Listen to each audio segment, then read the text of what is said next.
आपका 100% गारंटी के साथ आपका जो है 90% मैथ में जरूर आएंगे। तो चलिए प्रारंभ करते हैं हम आज सब्जेक्टिव से।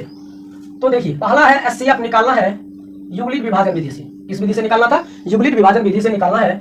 तो जैसे मान लीजिए कि आपका है ना 135 और 225, 135 और 225 का निकालना है। तो मान लीजिए कि युगलित विभाजन की जगह 135 की जगह है ना कुछ और दे सकता है, लेकिन प्रोसेस वही रहेगा। जरूरी नहीं कि जो मैथ है और वही रहे, ऐसा नहीं। मतलब प्रोसेस मैथ में क्या होता है कि प्रोसेस होता है, आप उसका सिर्फ नियम को समझिए। नियम अगर समझ में आ जाएगा तो 135 की जगह और कुछ भी रहे उसे कोई दिक्कत नहीं है। ठीक है, कैसे बनाना है सिर्फ इसे हमें समझना है ना। गणित में सेम टू सेम अगर हो जाए तो ऐसा संभव नहीं है, लेकिन उसी आधार पर आएगा, ये जरूरी है। ठीक है, चलिए प्रारंभ।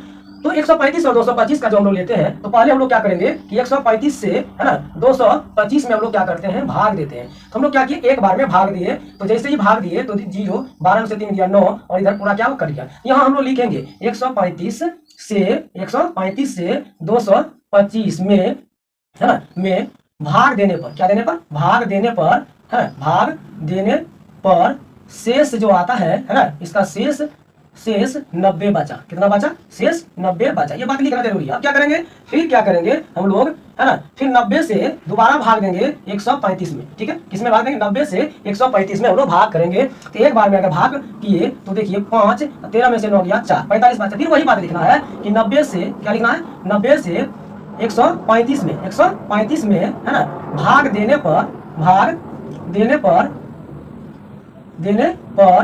45 शेष बचा। कितना शेष बचा? 45 शेष बचा। ठीक है, ये बात लिखे। अब फिर लिखे कि 45 से फिर 90 में भाग किए तो 45 दूना 90, 45 दूना 90 पूरा कट गया। तो फिर वही बात लिखे कि 45 से है ना 90 में, 45 से 90 में भाग देने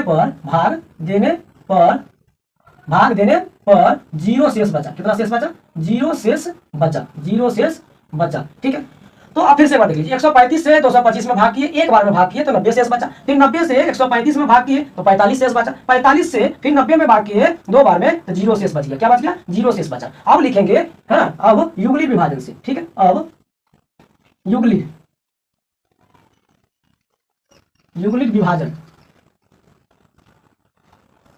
विभाजन से है ना, तो ए बराबर होता है, क्या होता है कि BQ प्लस R होता है। तो ए बराबर हो गया है ना कितना, इसमें देखते चलिए। ए का मान क्या हुआ, पहला हो गया 225 हुआ। इसका ए का मान हो गया, बी का मान 135 गुना 1 जोड़ 90। ठीक है, फिर दूसरा भाग किसमें भाग किए थे, 135 में दिए थे भाग 90 से, 90 गुना 1 जोड़ 45। ठीक, फिर किससे भाग दिए थे, देखिए 100 यहाँ दिया है 225 में, 225 में दिए 135 गुना 1 जोड़ 90।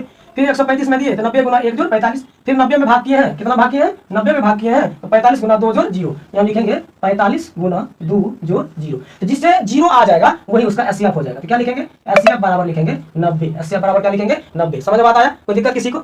चलिए, ये प्रोसेस इसी प्रकार। अब एचसीएफ क्या होता है कि आपको 2 नंबर से पूछता है, लेकिन इस प्रकार से जरूरी नहीं कि यही पूछेगा। इस जगह 135 और 225 की जगह कुछ भी दे सकता है। ठीक है, लेकिन प्रोसेस इसी प्रकार से रहेगा कि युगलित विभाजन। अगर ऐसे में लिखते हैं आप लोग तो नंबर आपका कहीं कटने वाले नहीं है। ठीक है, तो इस वीडियो को देखने के लिए आपका धन्यवाद।